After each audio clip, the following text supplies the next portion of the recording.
Hello दोस्तों, स्वागत है आपका अपने इस चैनल फैक्ट स्टडी पर। आज की इस वीडियो में हम आपको रिवीजन कराने वाले हैं हिंदी का यूपी पुलिस एग्जाम के लिए। विशेष तौर पर मैंने आपसे कहा था यूपी पुलिस के लिए हिंदी का रिवीजन मैं बुक के माध्यम से आपको करा दूंगा, तो बहुत से बच्चों के कमेंट आए, हाँ सर कराइएगा। तो ये ही है। पहले तो मैं वैसे आपको पृथ्वीनाथ पांडे वाली बुक कराने वाला था, लेकिन वो यूपी पीसीएस लेवल की बुक है, काफ़ी मोटी भी बुक है। फिर मैंने सोचा यूपी कांस्टेबल के लिए इतनी मोटी बुक कराने का कोई मतलब नहीं है। एक ये बुक है हमारी, इससे आपको कराऊंगा। और इससे बाहर यूपीपी यानी कि उत्तर प्रदेश पुलिस कांस्टेबल की जो आपकी 60,244 वैकेंसी है, इसमें कोई क्वेश्चन बाहर नहीं जाएगा। सबसे पहले तो मैं आपको समझा देता हूं हिंदी का सिलेबस क्या है। इसमें 6 भाग दिए गए हैं हिंदी के सिलेबस में। पहले नंबर पर है हिंदी और अन्य भारतीय भाषाएं, आपने अगर देखा हो तो। और दूसरे पर है हिंदी व्याकरण का मौलिक ज्ञान। व्याकरण में सब चीज आ जाती है, संज्ञा, सर्वनाम, लोकोक्ति, मुहावरे, संधि, समास, ये सारी चीजें आ जाती हैं। उसके बाद तीसरा जो पॉइंट दिया गया है वो है अपठित बोध गद्यांश, तो उसको भी मैं आपको करा दूंगा। उसके बाद चौथा है प्रसिद्ध कवि, लेखक एवं उनकी प्रसिद्ध रचनाएं, वो भी मैं आपको इसी के माध्यम से रिवीजन, क्विक रिवीजन चलेगा ये एकदम फास्टली। और उसके बाद पांचवा है हिंदी भाषा में पुरस्कार, वो भी आपको करा दूंगा। वैसे पुरस्कार तो मैं आपका करंट अफेयर्स में भी ऐड करता रहता हूँ, हिंदी वाले पुरस्कार भी ऐड करता रहता हूँ। छठवें नंबर पर विविध।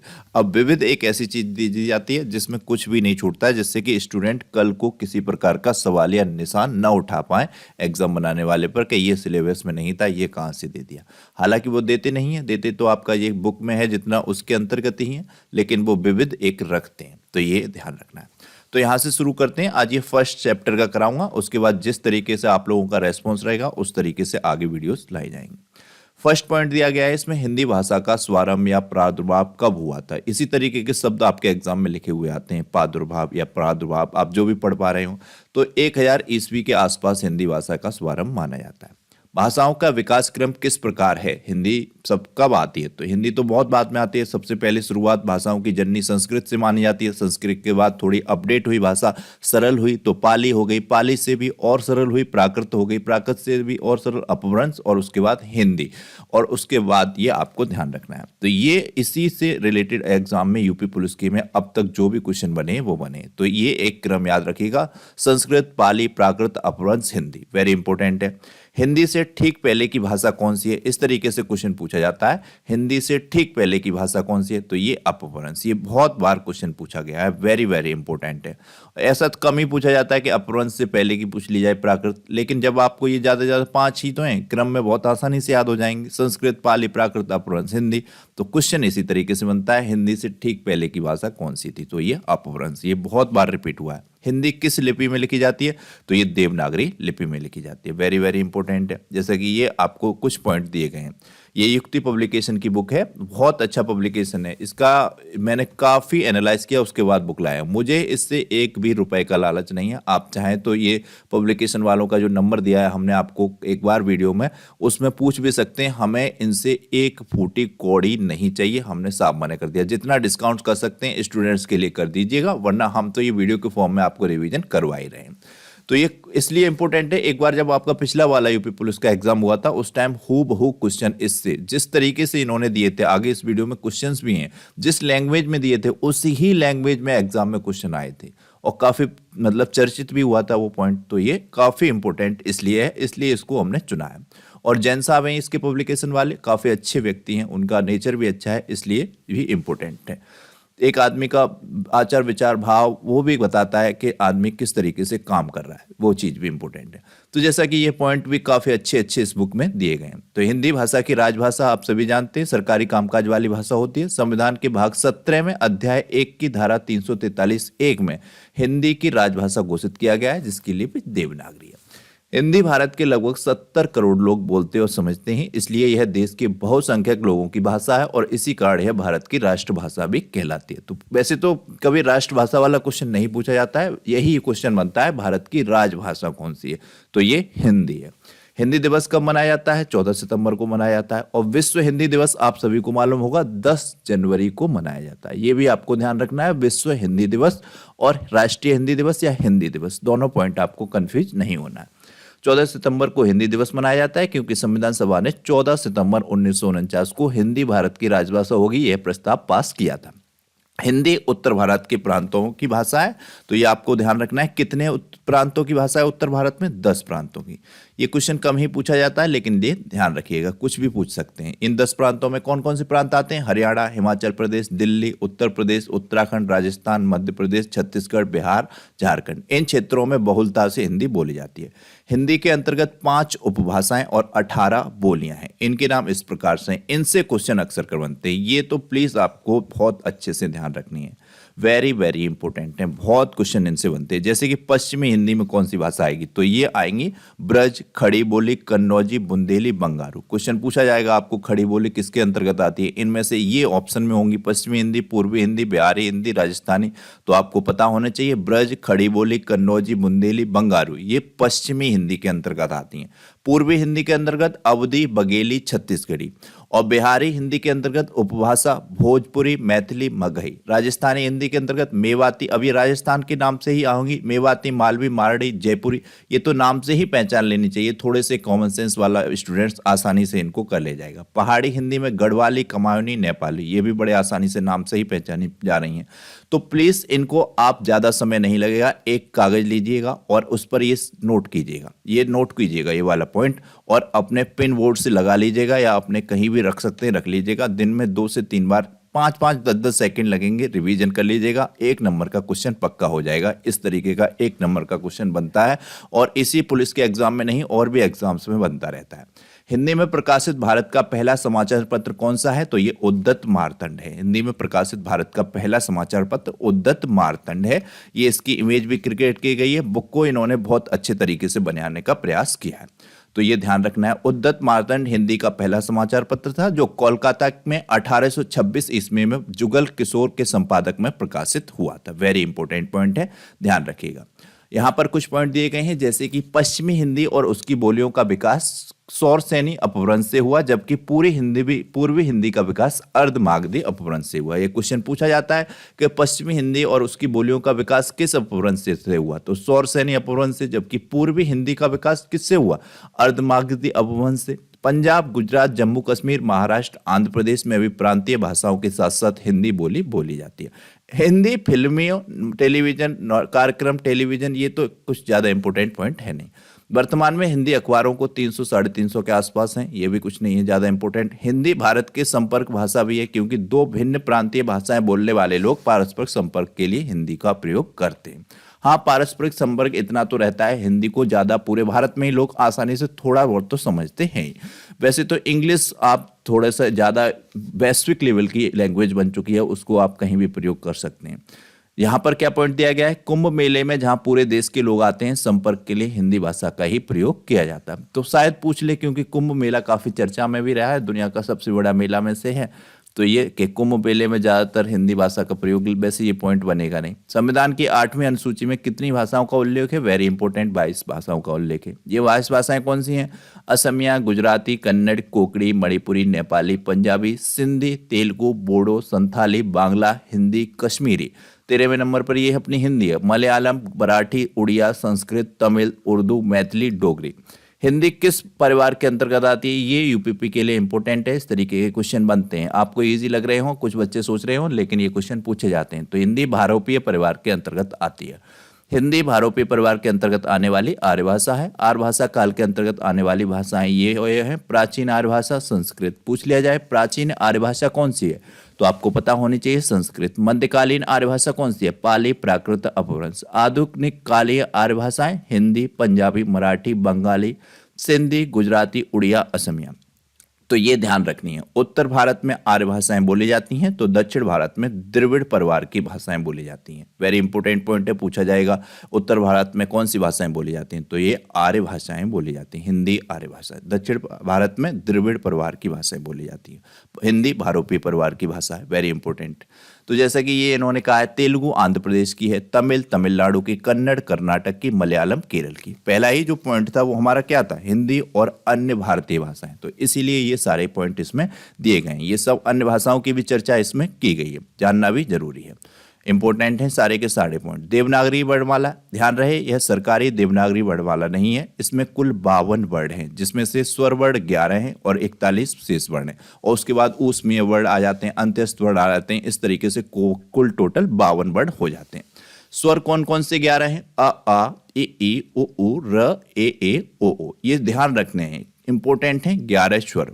अनुस्वार अंग और विसर्ग आपका ये हो जाता है, 2 पॉइंट वाला विसर्ग है, 1 पॉइंट वाला अनुस्वार है, और चंद्रबिंदु एक इस तरीके से होता है। तो ये आपको ध्यान रखना है, उसे अनुनासिक में काउंट करते हैं।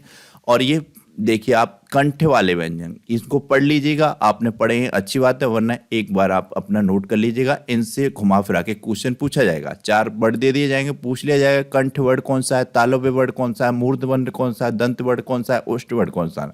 क्योंकि 5 ये स्पर्श व्यंजन है, जैसा कि यहाँ पर लिखा भी दिया गया है।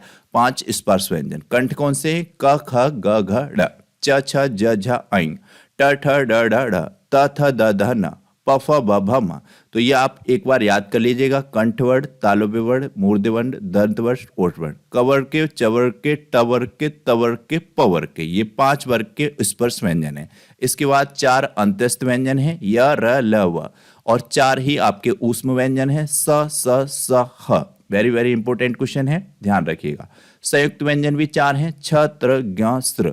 उसके बाद उत्क्षिप्त या अथवा द्विगुण व्यंजन भी 2 हैं। ड ढ पूछा जाता है एग्जाम में कि उत्क्षिप्त व्यंजन या द्विगुण व्यंजनों की संख्या कितनी है, तो ये 2 है। वेरी वेरी इंपॉर्टेंट क्वेश्चन है, ध्यान रखिएगा। ये कुछ पॉइंट दिए गए हैं। भाषा की न्यूनतम इकाई ध्वनि होती है। ध्वनियों से मिलकर वर्ण बनते हैं। वर्णों के व्यवस्थित समूह को वर्णमाला कहते हैं। इससे क्वेश्चन कई बार पूछा गया है कि वर्णमाला किसे कहते हैं, तो ऑप्शन में होता है वर्णों के व्यवस्थित समूह को वर्णमाला कहते हैं। टेट वाले स्टूडेंट्स को पता होगा, जिन्होंने बीटीसी की होगी उनको पता होगा इनसे क्वेश्चन किस तरीके से बनते हैं। अक्सर कर बनते हैं, बहुत इंपॉर्टेंट रहते हैं, सीटेट में भी आते हैं, ध्यान रखना है। मतलब शिक्षक भर्ती वालों में इनसे क्वेश्चन अक्सर कर पूछे जाते हैं। जिन्होंने बीटीसी की होगी उन्हें इनका महत्व पता होगा। ये इस चैप्टर से उनके मतलब एग्जाम में क्वेश्चन बनते रहते हैं। हिंदी देवनागरी वर्णमाला में लिखी जाती है, अभी आपको पीछे ही ये बताया। अनुस्वार विसर्ग को किशोरी दास वाजपेयी ने अयोगभाव माना, देकर इन्हें व्यंजन नाम माना है, स्वर नहीं। यानी कि अनुस्वार विसर्ग को किशोरी दास वाजपेयी ने अयोगभाव नाम देकर इन्हें व्यंजन माना है। जो आपके अभी मैंने आपको बताया अयोगभाव और ये सब बताए, अनुस्वार विसर्ग ये सब अयोगभाव में आते हैं। इन्हें इन्होंने स्वर न मानकर व्यंजन माना है और स्वर नहीं माना है। किन्होंने? किशोरी दास वाजपेयी ने। तो ये ध्यान रखिएगा। 6 नंबर का पॉइंट है ड ड ड और ड की अनुपूरक ध्वनियां हैं, क्योंकि ड और ड का प्रयोग शब्द के प्रारंभ में तथा जब इनके नीचे ये बिंदु लग जाता है तो ड और ड का प्रयोग शब्द के मध्य में तथा अंत में होता है। कभी भी बिंदु लगे हुए सब मतलब ये वर्ड का प्रयोग जो है कभी भी शुरुआत में नहीं होता है। जब शुरुआत में इन 2 वर्डों का प्रयोग होगा तो ये इनमें बिंदु नहीं लगा होगा, और जब बिंदु लग जाएगा तो ये हमेशा मध्य या अंत में होंगे। जिस तरीके से इनसे ये शब्द बनते हैं, डलिया, इसमें यहाँ पर बिंदु नहीं है, बिंदु लगा होगा तो ये मध्य में आ जाएगा। लड़का, जब इन शब्दों का प्रयोग यानी कि वर्ड का प्रयोग, सॉरी शब्द निकल जा रहा है मुंह से, तो ये बिंदु लगे हुए से होंगे तो मध्य में या अंत में। अगर आप कभी भी शब्द शुद्ध की पहचान करें तो इनका ध्यान रखें। शुद्ध शब्द पहचानने को आते हैं, आप सभी को पता होना चाहिए। तो उसमें शुरुआत में इन शब्दों में कभी भी बिंदु नहीं होगा जिनसे वर्ड की शुरुआत होगी, लेकिन इन वर्ड में शब्द की शुरुआत होगी। ये शुद्ध शब्द पहचानने में आपके काम आएंगे। सरकारी वर्णमाला में ड ड स्र का स्थान नहीं दिया गया है। अंत में वहां कुल वर्णमाला की संख्या 52 में से 3 ये शब्द घटा देंगे तो 49 हो जाती है, जो आपकी सरकारी भी चलती है वर्णमाला उसमें। देवनागरी में कुल कितने वर्ण हैं, इस पर विद्वान एक मत नहीं है। संयुक्त व्यंजन 2 व्यंजनों के मेल से बने हैं। संयुक्त व्यंजन काफी इंपॉर्टेंट है, ये अक्सर कर पूछे जाते हैं। तो जैसा कि ये छ है, क और स से बना है, ये अच्छे से ध्यान से आप देखिएगा और पढ़िएगा भी। त्र है, त और र से बना है। ग है, ज और अय से बना है। स्र है, स और र से बना है। वेरी वेरी इंपॉर्टेंट है, इनसे अक्सर कर क्वेश्चन बनते हैं एग्जाम में। प्लीज आप इनको अच्छे से ध्यान से देख लीजिएगा। 4 संयुक्त व्यंजन है और चारों से 1 नंबर का क्वेश्चन अक्सर कर बनता रहता है। ये यहाँ पर दिया गया है देवनागरी वर्णमाला या सरकारी वर्णमाला। इसमें ये स्वर दिए गए हैं अ आ ए ई ओ ऊ र ए ओ ओ, और इसमें अनुस्वार है आपका अ। विसर्ग है इस तरीके, अनुस्वार 1 बिंदु वाला ऊपर और विसर्ग 2 बिंदु हो जाते हैं। और ये व्यंजन दिए गए हैं जिनकी अभी हमने चर्चा की थी, वही है सेम। तो इसको आपने सभी ने पहले देखा ही है। आगे आते हैं, इसमें क्या है तो आगे यहाँ पर दिए गए हैं अंत्यस्थ व्यंजन या र ल व, ये अंत्यस्थ व्यंजन होते हैं, वेरी इंपॉर्टेंट हैं और इन्हीं से क्वेश्चन बनते हैं। उसमें व्यंजन स स ह और ये संयुक्त व्यंजन छत्र ज्ञ इंपॉर्टेंट है, ध्यान रखिएगा। संयुक्त व्यंजन यहाँ पर आपका स्र और है एक संयुक्त व्यंजन, छत्र ज्ञ तीन ही दिए गए हैं आपकी सरकारी वर्णमाला में, लेकिन ये स्र भी होता है। अक्सर कर तीन से ही क्वेश्चन बनता है, लेकिन ये चौथा भी ध्यान रखना है, इससे भी क्वेश्चन बन जाता है, तो ये ध्यान रखिए।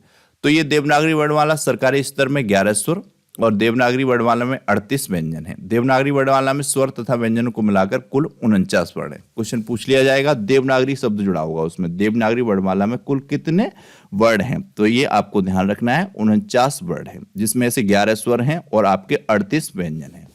अ का अनुस्वार और अ का विसर्ग माना जाता है। इस तरीके से किसी भी शब्द पर ये ऊपर बिंदु लगा हो तो इसको अनुस्वार माना जाता है, और इसमें दो लगे हो तो ये विसर्ग माना जाता है। ये दोनों स्वर न होकर व्यंजन ध्वनियां हैं, इनको व्यंजन ध्वनियों में काउंट किया जाता है। तीसरा ध्वनि अनुनासिक होता है, जैसा कि ये अनुनासिक अनुस्वार तो ये हो गए, विसर्ग ये हो गए। अनुनासिक में मैंने आपको बताया था चंद्र बिंदु वाला अनुनासिक किया जाता है। जैसे इसके ये शब्द बनेंगे आंगन, आंवला, हंसना, तो ये ध्यान रखना है। स्र को सरकारी देवनागरी में स्थान नहीं दिया गया, तो पूछा जा सकता है क्वेश्चन आपको सरकारी देवनागरी में या देवनागरी वर्णमाला भी लिखा सकता है, कौन से शब्द को मतलब कौन से वर्ड को स्थान नहीं दिया गया है, तो ये ध्यान रखना है स्र इसको स्थान नहीं दिया गया है। इस तरीके के ही क्वेश्चन जब बनते हैं तो स्टूडेंट्स कंफ्यूज होते हैं, तो इनमें आपको बिल्कुल भी कंफ्यूज नहीं होना। ये कुछ क्वेश्चंस दिए गए हैं जो अक्सर कर एग्जाम में पूछे गए हैं, जैसे कि ये प्रश्न है, फर्स्ट साहित्यिक अपभ्रंश को पुरानी हिंदी किसने कहा, तो अभी आचार्य रामचंद्र शुक्ल जी ने कहा है साहित्यिक अपभ्रंश को पुरानी हिंदी। हो सकता है हूबहू यही क्वेश्चन आपको एग्जाम में मिल जाए।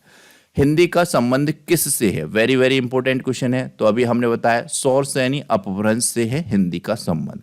अपभ्रंश के बाद हिंदी हमने आपको बताया ही था। इनमें से कौन सी रचना अवधि में नहीं है, तो ये अवधि की रचना है पद्मावत, मधुमालती, हंस जाहवरी। तो ये कवितावली अवधि की रचना नहीं है। कवितावली ब्रजभाषा में तुलसीदास द्वारा रचित मक्तव्य काव्य की है। भोजपुरी, मगही, मैथिली किस उपभाषा की बोलियां हैं, तो ये बिहारी की हैं, पीछे आपको बताया था। भोजपुरी, मगही, मगली बिहारी उपभाषा की बोलियां हैं। छत्तीसगढ़ बोली किस उपभाषा की है, तो पूर्वी हिंदी की है छत्तीसगढ़ी बोली, ध्यान रखना है।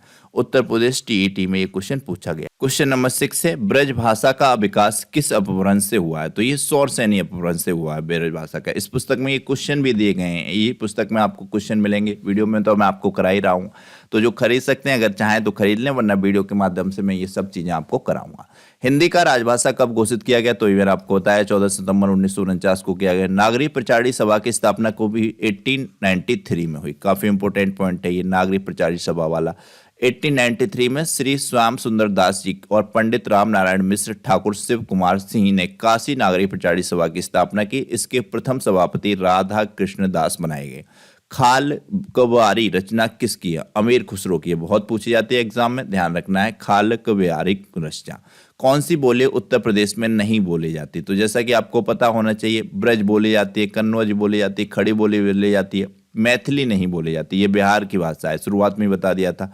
इनमें से कौन सा वर्ड कंठ है, कंठ वर्ड आपको पता होना चाहिए, क ख ग, तो ये देखिए ग है कंठ वर्ड, तो ये इंपॉर्टेंट हो गया। क्वेश्चन इस तरीके से पूछे जाते हैं, इससे आपको आइडिया लग रहा होगा क्वेश्चन किस तरीके से एग्जाम में बनते हैं। संयुक्त व्यंजन छ किन दो धातुओं से बना है, तो ऑप्शन ये है राइट, क और स से बना है। और आगे वाला क्वेश्चन है यहाँ पर, जैसे कि देवनागरी सरकारी वर्णमाला में कुल कितने वर्ण हैं, जो आपको बताया 49 हैं। तो देवनागरी लिपि में स्वर ध्वनियां कितनी हैं, 11 हैं।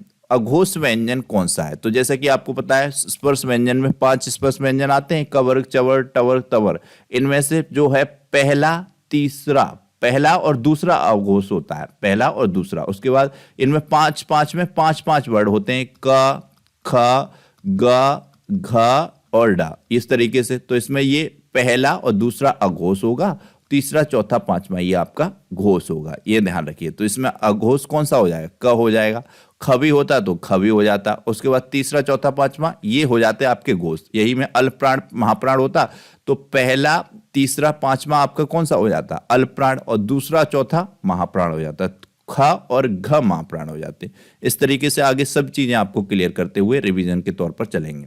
तो ये आपके क्वेश्चन हो गए, 15 क्वेश्चन का प्रैक्टिस हो गया। इसके बाद यहाँ पर दिया गया है स्वर्गों का वर्गीकरण किस प्रकार से दिया गया है। तो जैसे कि आपको पता है स्वर्ग का वर्गीकरण के लिए वैसे तो 3 प्रकार का है, ह्रस्व स्वर्ग, दीर्घ स्वर्ग और आपका प्लुत स्वर्ग। लेकिन यहाँ पर किस किस तरीके से और भी डेफिनेटली पूछ लिया जा सकता है, तो उसमें दिया गया है ह्रस्व स्वर ये दिए गए हैं अ ए ओ रा, दीर्घ स्वर्ग दिए गए हैं ये बड़ा आ, बड़ी ई, उ, ए, ओ, जिसमें से ये आपका ए और ओ ये संयुक्त स्वर में भी काउंट किए जाते हैं क्योंकि ये अ प्लस ई के माध्यम से बने हैं। और ह्रस्व स्वर को ही मूल स्वर भी कहा जाता है। अग्र स्वर कौन से हैं, तो ये ए और बड़ी ई, फिर ए और बड़ा ए, ये अग्र स्वर में आते हैं। मध्य स्वर आता है अ, और पश्च स्वर में रहे गए जितने भी स्वर वो सब आएंगे, जैसे कि आ, उ, ओ।